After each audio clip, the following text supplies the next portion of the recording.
أعوذ بالله من الشيطان الرجيم بسم الله الرحمن الرحيم رب اشرح لي صدري ويسر لي أمري واحلل عقدة من لساني يفقهوا قولي। অবশেষে আমরা এসেছি এই টপিকে যেখানে আমরা বনি ইসরায়েলের আল্লাহকে দেখতে চাওয়া এই টপিকটা অ্যাড্রেস করব। অনেক হয়েছে ট্যানজেন্ট, আর এটা নিয়ে কথা বাড়াতে চাই না। তাহলে আপুরা আবার ফিরে আসছি যে কি হয়েছিল, যে মুসা আলাইহিস সালামের বাছুর পূজার পরে তাদেরকে তো শাস্তি দেওয়া হয়েছিল মুসা আলাইহিস সালামের কওমের বাছুর পূজার পরে। পরে মুসা আলাইহিস সালাম চিন্তা করলেন যে যারা বেঁচে আছে, মানে এটা হচ্ছে বাছুর পূজার শাস্তির পরে, যারা বেঁচে আছে তাদের মাঝে যাদেরকে ওনার কাছে বেস্ট মনে হয়েছে এরকম 70 জন কে নিয়ে উনি আবার তুর পর্বত পাহাড়ের চূড়ায় গেলেন, এটা ভেবে যে তুমি তাদের মানে মাফ চাইবেন আল্লাহর কাছে, ঠিক আছে। এবং তখন যে মানে মারাত্মক রকমের আনএক্সপেক্টেড যে জিনিসটা ঘটলো সেটা হচ্ছে যে এই 70 জন মানে এখন তো হচ্ছে তাওরাত মেনে নেওয়ার প্রশ্ন উঠছে। সো মনে আছে যে তাওরাতের তখত গুলা মুসা আলাইহিস সালাম ছুঁড়ে ফেলে দিয়েছিলেন যখন উনি ফিরে এসে দেখলেন যে ওনার কম বাছুর পূজায় লিপ্ত হয়েছে। সো এখন তো আসলে স্পিরিচুয়াল ক্লিনজিং এর সময়, তাই না? স্পিরিচুয়াল ক্লিনজিং এর সময়। তো এখন তাহলে উনি বেস্ট 70 জনকে নিয়ে ভাবলেন যে এরা মাফ চাবে, এবং তারপরে এখন যারা বেঁচে আছে বাছুর পূজা করেছিল তাদেরকে হত্যা করা হয়েছে, এখন যারা বেঁচে আছে তাদেরকে নিয়ে একটা ধর্মীয় এবং সামাজিক সংস্কারের দিকে যাওয়া হবে। ওই বেস্ট 70 জন যেটা করলো সেটা হচ্ছে যে তারা বললো যে হে মুসা, কোশ্চিন কলেও আমরা তোমাকে বিশ্বাস করব না যতক্ষণ না আমরা আল্লাহকে প্রকাশ্যে দেখতে পাবো, ঠিক আছে। এবং তখন আপনারা বুঝতে পারছেন these are the best of the peoples, মানে আমাদেরকে কিন্তু যে কোনো একটা জিনিসের ক্রনোলজিটা বুঝতে হবে আপুরা। মানে ফার্স্টে চিন্তা করেন যে ওরা কিন্তু মানে এরা কারা আসলে, এরা হচ্ছে ফেরাউনের কাছে অত্যাচারিত হয়েছে সেই কওম। সো মুসা আলাইহিস সালাম এসেছেন, তারা একটার পর একটা মিরাকল দেখেছে, তারপর তারা সাগর ভাগ হওয়ার মিরাকল দেখেছে, এরপরে ওরা অলরেডি তারপর ওরা মূর্তি পূজা করতে চেয়েছে, অলরেডি ওরা একটা শাস্তির মধ্যে আছে, সেটা হচ্ছে 40 বছরের নির্বাসন। এর মাঝে আবার ওরা বাছুর পূজা করেছে। তাহলে এরা হচ্ছে সেই লোক যারা বাছুর পূজা করে নাই। তারা বলতেছে যে তারা আল্লাহকে না দেখা পর্যন্ত বিশ্বাস করবে না। So it is very logical যে ইমিডিয়েটলি তাদেরকে বিদ্যুৎ বা মানে যেটাকে আমরা বলতে পারি যে থান্ডার বোল্ট স্ট্রাইক করলো এবং তারা মারা গেল, ঠিক আছে। তো এখন আমরা যদি অ্যাজ ইউজুয়াল আমরা যদি এটাকে বিশ্লেষণ করি তাহলে আমাদের প্রশ্নটা মাথায় আসতে পারে যে কেন আসলে আল্লাহকে দেখতে চাইছিল ওরা। সো এগেইন যে কথাটা আমরা বারবার বলে আসছি সেটা হচ্ছে যে শিরকের ব্যাপারটা, আল্লাহর ব্যাপারে মিসকনসেপশনটা ওদের মজ্জাগত হয়ে গিয়েছিল, ঠিক আছে। সো ওদের পুরা কনসেপ্ট অফ আল্লাহ সুবহানাহু ওয়া তাআলা বিকেম ডিস্টর্টেড এইতে থাকতে ইজিপ্টে থাকতে দাসত্বের জীবন যাপন করতে দ্য হোল কনসেপ্ট অ্যাবাউট আল্লাহ সুবহানাহু ওয়া তাআলা ডিস্টর্টেড হয়ে গিয়েছিল। সো নাস্তিকদেরও আপনারা দেখবেন যে তাদের লজিকটা হচ্ছে যে তারা তারা বলে যে মানে যা চোখে দেখি না সেটা আমরা বিশ্বাস করি না। তো এখন এই পয়েন্টটা আমার কাছে মনে হয় যে এই পয়েন্টটা ইটস ভেরি ইম্পর্টেন্ট, যেটা আসলে আমাদের একটু বোঝা দরকার। এবং এটা হচ্ছে আমি সূরা কাহফের লেন্স দিয়ে জীবন দেখা আমার যে সিরিজটা আছে, আপনার মুবাশশির সিস্টার্স এর ওয়েবসাইটে আপনারা পাবেন সূরা কাহফের উপরে লেখাটা, সেটা একটু পড়ে দেখতে পারেন। সেখানে লাস্টের দিকের এপিসোড গুলোতে আমি এটা কভার করেছি, কিন্তু এটা আমার কাছে মনে হচ্ছে এটা আসলে খুব ইম্পর্টেন্ট একটা পয়েন্ট যেটা আমাদের বোঝা দরকার। সেটা হচ্ছে যে আপনি দেখবেন যে আমরা অনেক কিছু কিন্তু না দেখে বিশ্বাস করি। হ্যাঁ, যেমন ধরেন আমাদের যে দাদা, হ্যাঁ, তার যে একজন দাদা ছিলেন এটা আমরা সবাই বিশ্বাস করি, কিন্তু আমরা কেউ কিন্তু দেখি নাই যে আমাদের দাদার দাদা বা দাদার দাদার বাবা ছিলেন, তাই না? Of course there was this person, কিন্তু আমরা কেউ তাকে দেখি নাই, কিন্তু আমরা সবাই বিশ্বাস করি যে আমাদের যে দাদা, তার একজন দাদা ছিলেন, তার একজন বাবা ছিলেন, নানা যে তার একজন নানা ছিলেন, তার একজন বাবা ছিলেন, রাইট? এরপরে একটা জিনিস হচ্ছে যে দেখবেন যে আমরা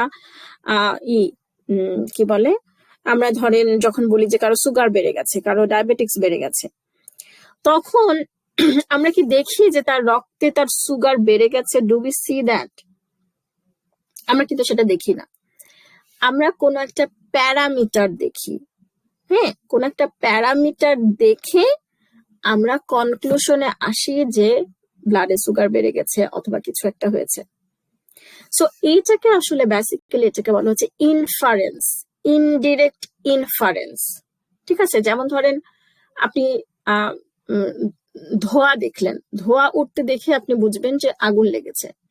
আপনি কিন্তু হয়তোবা ঝোপের ওই সাইডে কোনো একটা বন বা ঝোপ বা কোনো একটা বিল্ডিং এর ওই সাইডে আপনি যদি ধোঁয়া দেখেন, তখন আপনি বুঝবেন যে আগুন লেগেছে।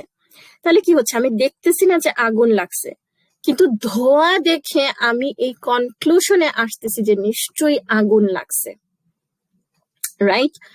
সো আপনারা যদি ইসলামিক কনসেপ্ট অফ আল্লাহ সুবহানাহু ওয়া তাআলা দেখেন, তাহলে ইসলামিক কনসেপ্ট অফ আল্লাহ সুবহানাহু ওয়া তাআলা হচ্ছে দিস ইনডিরেক্ট ইনফারেন্স।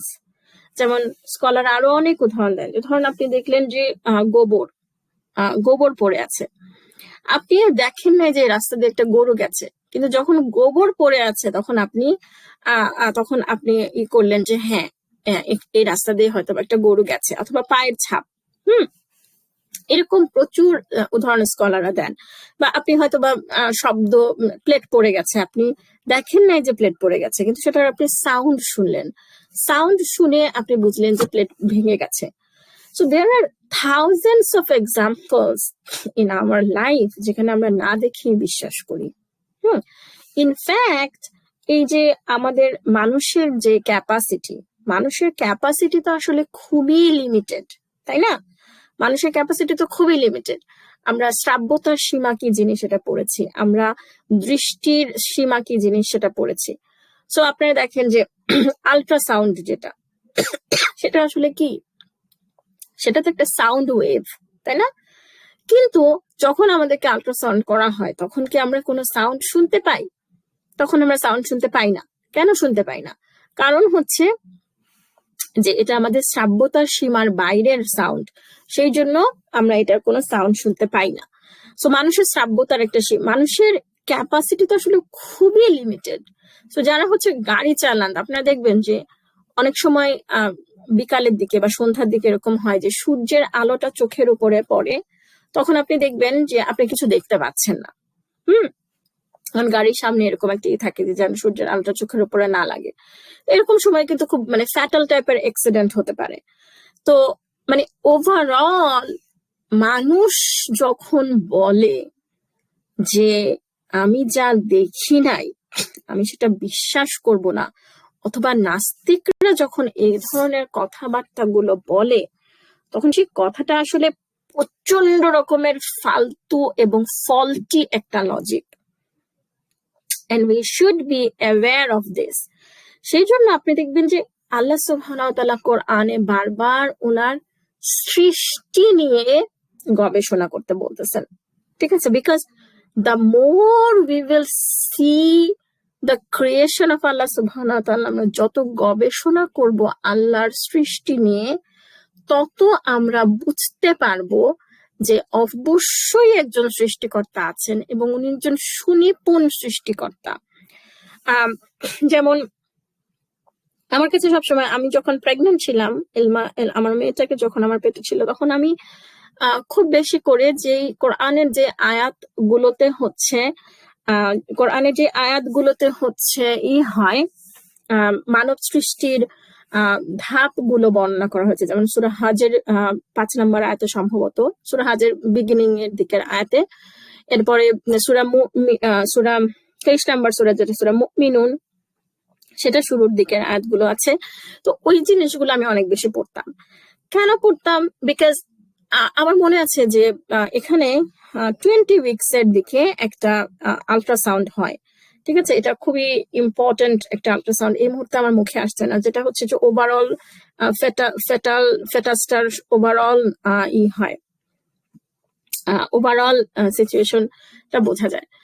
তো আমার সেটা একটা। আরেকটা হচ্ছে তারও আগে 3 মাসের মধ্যে বা কোনো একটা সময়ের মাঝে কোনো জেনেটিক ডিসঅর্ডার আছে কিনা সেটার জন্য একটা টেস্ট করতে হয়। তো আমি তখন জিজ্ঞেস করছি এবং সেটার জন্য স্পেশাল পারমিশন নিতে হয়। তা আমি তখন জিজ্ঞেস করলাম যে এটা জেনে কি হবে, ঠিক আছে। মানে ও আমি জিজ্ঞেস করছে আমি এই টেস্টটা করতে চাই কিনা, তার নাম বলছে এটা জেনে কি হবে, এটা কি কোনো ট্রিটমেন্ট সম্ভব? ধরো আল্লাহ মাফ করুক তুমি জানলা যে কোনো জেনেটিক ডিসঅর্ডার আছে, তখন কি কোনো ট্রিটমেন্ট সম্ভব? বলে না, পেটে বাচ্চা থাকা অবস্থায় কোনো ট্রিটমেন্ট সম্ভব না। বলছে তাহলে লাভ কি? মানে যে লাভ হচ্ছে যে হওয়ার তাহলে তুমি লাইক মাইন্ডেড প্যারেন্টসদের সাথে তোমাকে গ্রুপ করে দিতে পারি, হওয়ার পরে টিমটা তৈরি থাকতে পারে এ ধরনের কোনো যদি প্রবলেম থাকে সেটা অ্যাড্রেস করার জন্য। I don't want to know, আমি জানতে চাই না। যখন আমি কোনো ট্রিটমেন্টই করতে পারবো না, আমি যখন এটাকে ঠিকই করতে পারবো না, শুধু শুধু আমি আমার পুরো প্রেগনেন্সিটাকে রুইন করবো কেন, প্রেগনেন্সির সময়টা টেনশন করে? সো আমি চাই না, মানে আমি বলতেছি যে মানুষের ক্ষমতা এত লিমিটেড, যত আমরা মানে নিয়ে চিন্তা করব, যত আমরা মানে আল্লাহর সৃষ্টি নিয়ে গবেষণা করব, তত মানুষের হচ্ছে মানে হওয়া উচিত, হাম্বল হওয়া উচিত। হ্যাঁ হ্যাঁ, আরেকটা আনইনটেন্ডেড কনসিকুয়েন্স হয় যেটা হয় যে মানুষের মুই কি হনুনো টাইপের একটা চিন্তা হওয়ার আসে। অনেক সময় আপনি দেখবেন যে প্রচুর মেডিকেল ডক্টরস আর নাস্তিক, অথবা ফিজিক্স নিয়ে যারা পড়ে তারা হচ্ছে নাস্তিক, বিকজ তাদের কাছে মনে হয় যে হ্যাঁ আমি এই মহাবিশ্বে সবকিছু এক্সপ্লেন করে ফেলছি, অথবা হ্যাঁ আমি এখন মানব শরীরের সমস্ত ইনস এন্ড আউট গবেষণা করে বুঝে ফেলছি। তো মানে আমাদেরকে, মানে আমার কাছে মনে হয় যে জ্ঞানের একটা লেভেলে আপনি অ্যারোগ্যান্স হবেন, জ্ঞানের আরেকটু আপার লেভেলে আপনি হাম্বল হবেন ইনশাল্লাহ। তো এত কথা আসলে কেন বলতেছি? এইটা বলতেছি যে মানে যেই মানে এইটা আসলে টোটালি একটা রং রুট, যে আমি যা দেখি না আমি সেটা বিশ্বাস করব না। কিন্তু এই জিনিসটা আজকাল অনেক গ্লোরিফাই করার চেষ্টা করা হয়, নাস্তিকরা এইভাবে বলার চেষ্টা করে। আমার কাছে মনে হয় যে আমাদের মুসলিমদের এই ব্যাপারে ক্রিস্টাল ক্লিয়ার আইডিয়া থাকা উচিত, এবং ইনশাল্লাহ আমরা এটা কন্টিনিউ করব আমাদের নেক্সট পর্বে। জাযাকুমুল্লাহ খায়রুন শোনার জন্য। আসসালামু আলাইকুম ওয়া রাহমাতুল্লাহি ওয়া বারাকাতুহু।